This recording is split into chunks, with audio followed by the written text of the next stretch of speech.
and co-founder of Arcus. We're an SI in the space for about 15 years now. We primarily work with nonprofits.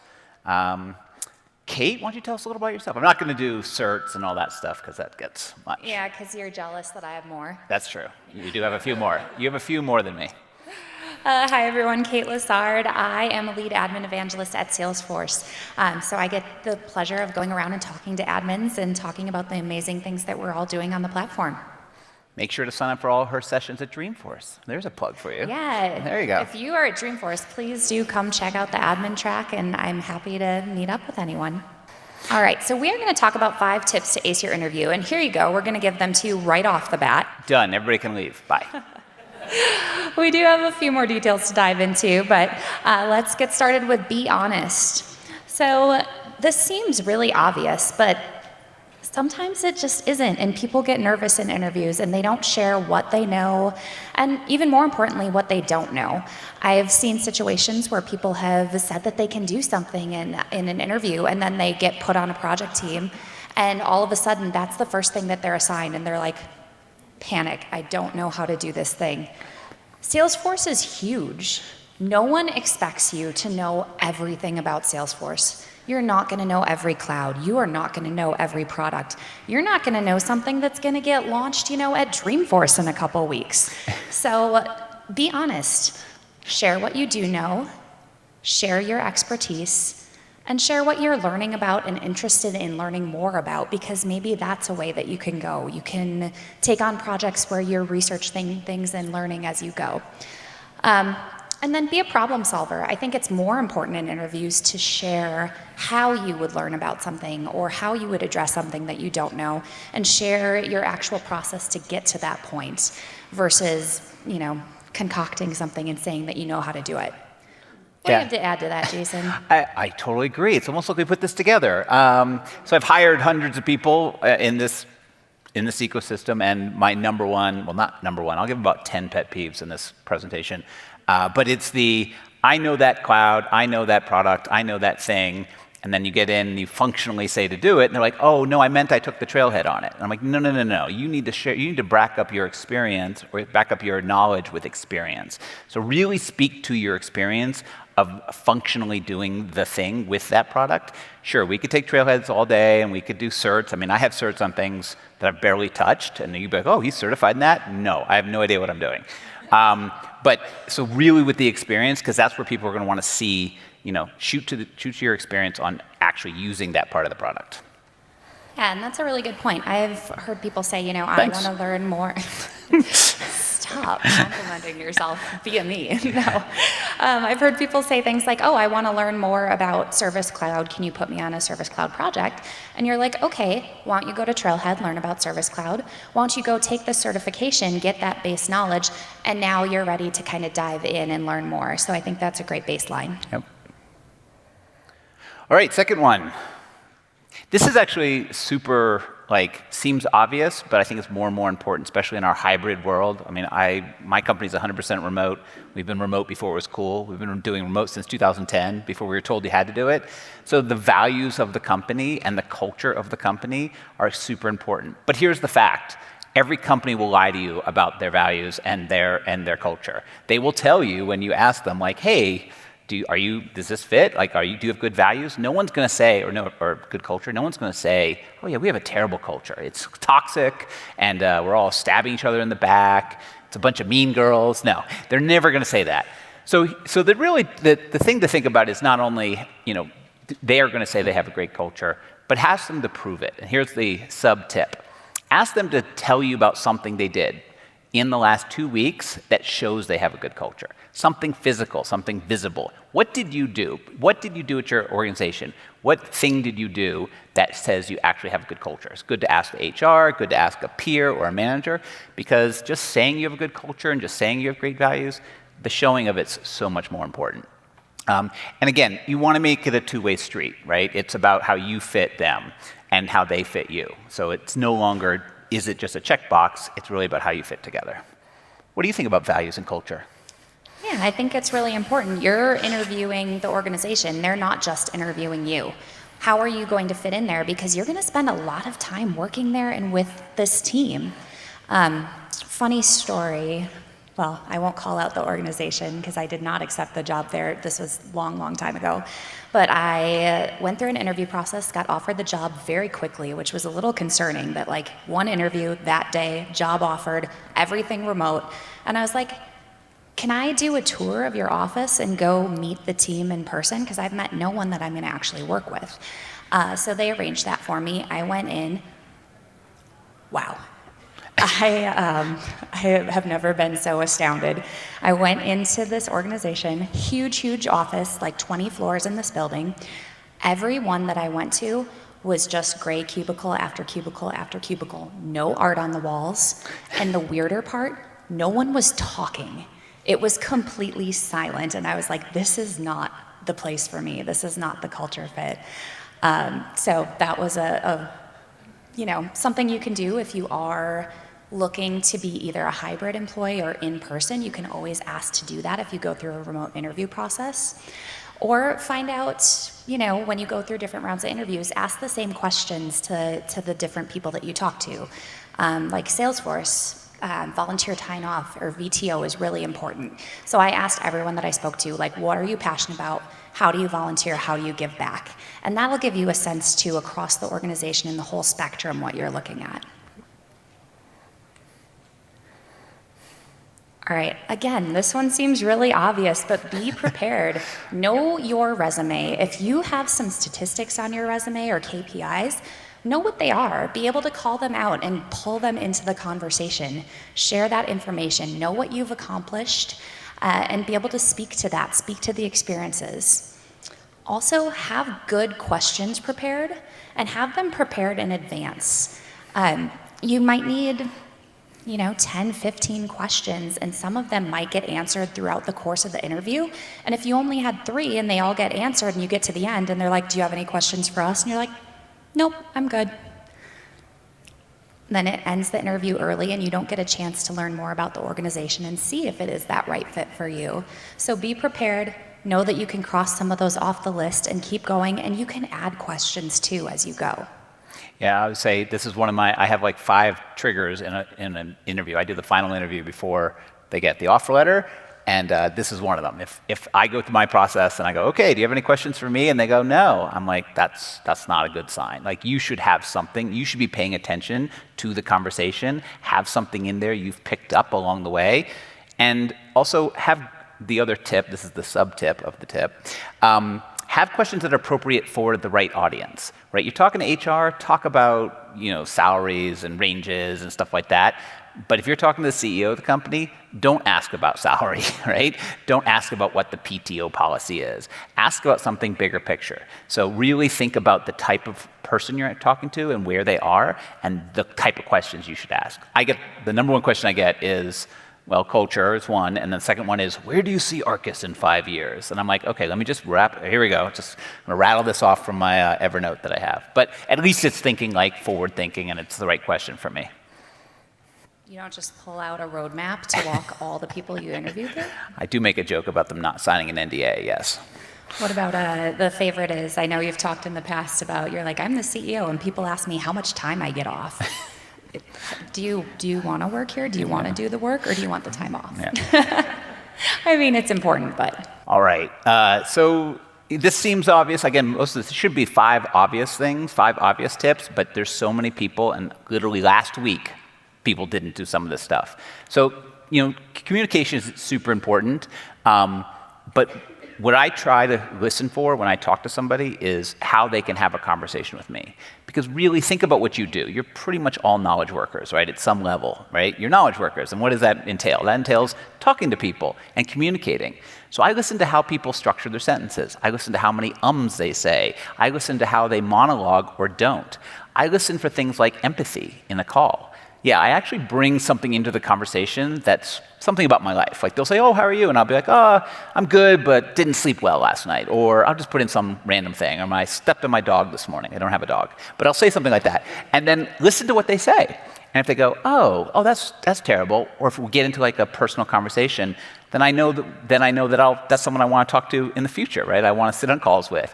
The person who jumps on the call, I ask them a question, and they monologue for 15 minutes, just go through, and won't stop. Literally, this was last week, and just kept going and going and going. I'm like, okay, I'll just take a break here, and you just keep talking. It's really, really important. And then the other thing is paying attention to how the conversation is going. We kind of talked about this in questions. So you should be picking up on key concepts, and you should be, I would hope, taking notes on what it is and be able to repeat those back to the interviewer, right? So this will also help when, the next piece, the next thing. But paying attention, taking notes, and being able to navigate the conversation. And you would think this is just obvious. It isn't. And I know you're nervous. I get it, right? You're nervous. You're interviewing for something. But you want this to feel like this very natural conversation. So I do a 30-minute call at the end. It's just 30 minutes. My go, no go is whether I want to continue the conversation. So at 30 minutes, if I can't wait to get off this call, I'm like, this is not someone I want at my company. But if at 30 minutes, I'm like, hey, Kate, I have extra 10 minutes. Can we continue? And they're like, yes, and we continue. I'm like, this is someone who I know is going to work not only with me, but with other people at Arcus, also with other partners or our clients. I think we take it back to knowing your audience as well, right? We do a lot of technical assessments in our field. And who is the audience of that for you if that's the interview that you're in? Are you presenting like you would to someone who's never heard of Salesforce before and doesn't know what you're talking about? I see that as a common test. I know we do it at Arcus.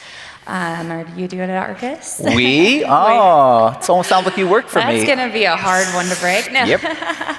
And the goal is to present like you would to someone who's never heard of Salesforce before. Or are you on a technical assessment where you need to be really specific? Again, talk that technical talk and be able to really demonstrate both through your words and what you've put down that you know that concept inside and out.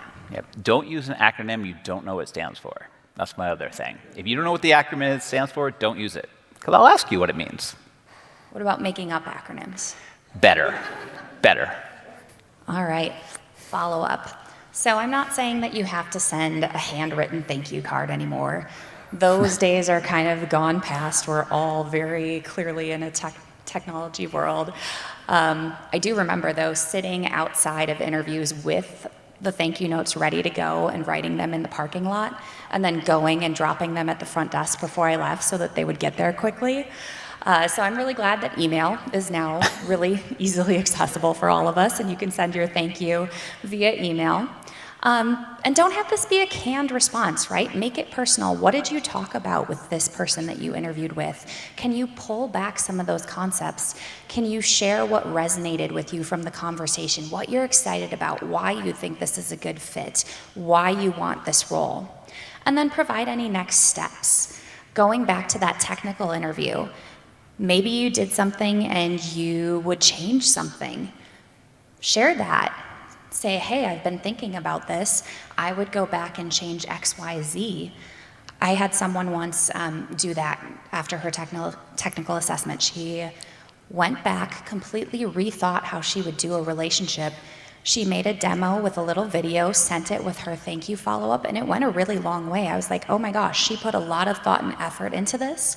She wants this role. She wants to be able to show her competence, and it was staying with her. And so I remember that person didn't do too great on the technical. She missed it a little bit. That's okay. You're gonna get assessed, right? They're gonna assess you in some ways. We're gonna have to, whether it's a test, whether it's a thing they give you to do. But how you recover is almost more important than how you do.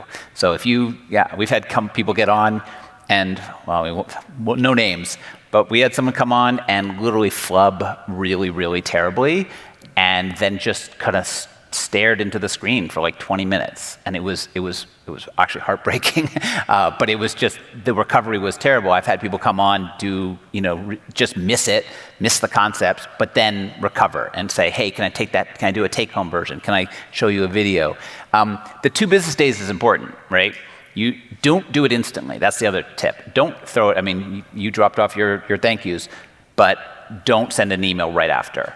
Think about it, give it some space, make it seem like you spent some time on it, not that you had it pre-written, ready to go, and hit send the minute the interview's over, right? And it should be tailored to the person who you're talking to, right? The next step for me is different than the next step for HR versus the next step for your manager. So you want to make sure you're tailoring that.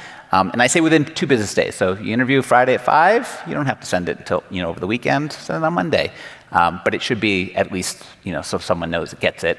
Again, all these things were triggered in this interview last week with this person, so I'm the instant send doesn't bother me as much. And I guess I don't want to say instant, but I know it bugs you to receive one within like an hour. And that, as long as you've taken the thought and actually been able to put that down and share your thoughts or any additional questions, and I know that it's personal, it doesn't bother me as much. But that within 2 business days is important. Yeah. If it's going beyond that, if it's like a week later, I'm like, oh, is this person even thinking about me?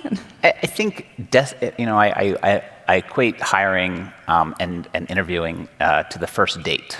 Everybody's really trying to show and be the best they can possibly be. And so you're putting on your best suit and you're, shoving your crazy as far into the corner as you possibly can, which is fine, and you should be, because we don't want to see the crazy.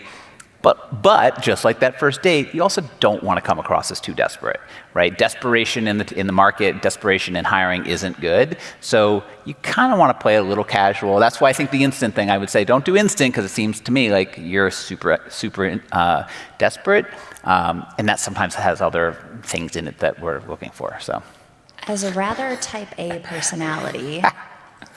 It doesn't really spell desperation to me. It just means you're on top of it. So I guess, again, know your audience. Yeah. There you go.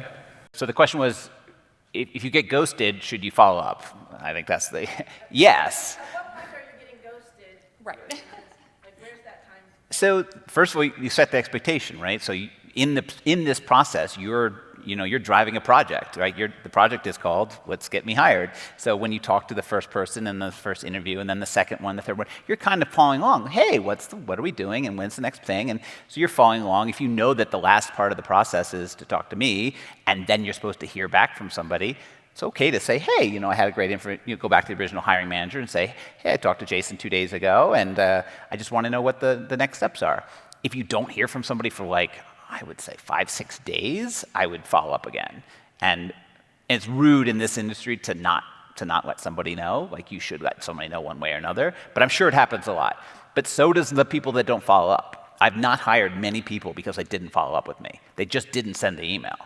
And so we just went check or X, you're not coming to the company because you literally didn't follow up on the interview. So it goes both ways. After that last step, I would always recommend, whether you're working with a recruiter or someone in HR, whoever is coordinating this process, just ask them, what are the expectations for me to hear back from you? And then if I don't hear back by that time, that's when I follow up. Right.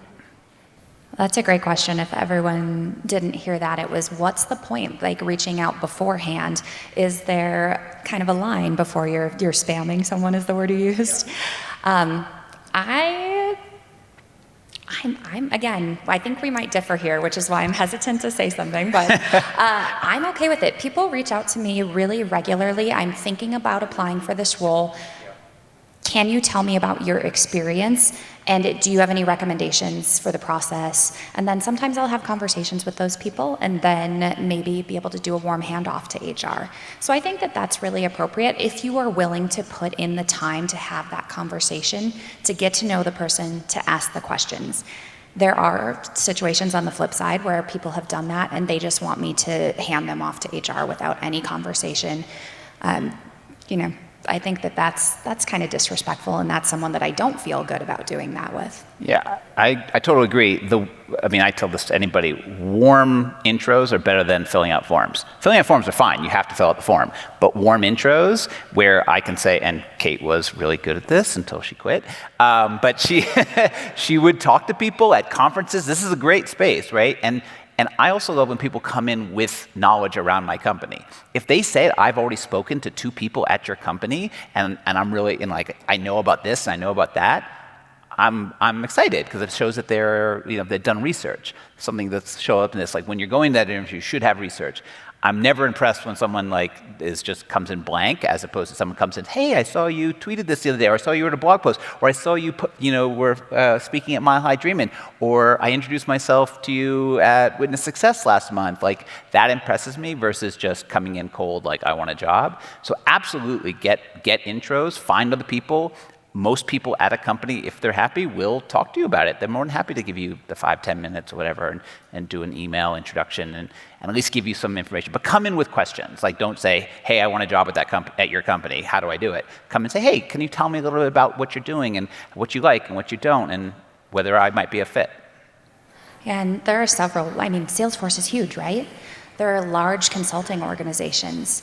Having that warm intro and someone to kind of help guide you along the way is only going to be a benefit. Yep. Advice for people new to the ecosystem versus seasoned professionals. You guys are doing it. Come to events like this. Go to your local Trailblazer community groups. Meet people in the ecosystem in your area.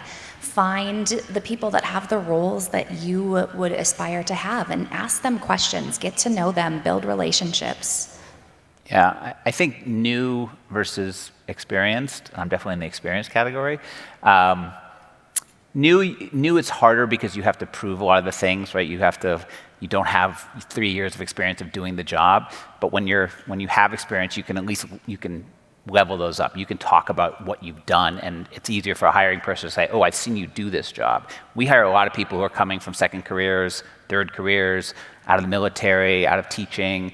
And for them, it's about, leveraging that experience they have, wrangling kids and how they're going to wrangle clients, which there's a direct correlation. But, that experience is great. If someone comes in and says, I have, 5 years of consulting experience, I go, oh, okay. The flip side of that is every consulting firm does business differently, and being careful not to come in too blinded of how we're going to do. Like, we don't consult like Slalom consults or PwC. So having the ability to pick up new stuff, right? Learn new tricks. So that's something I usually talk to people when I'm coming in. Thank you so much. It was such a pleasure being Thank here you. in Denver. Thank you. Jason and Kate, thank you guys so much for sharing with us today.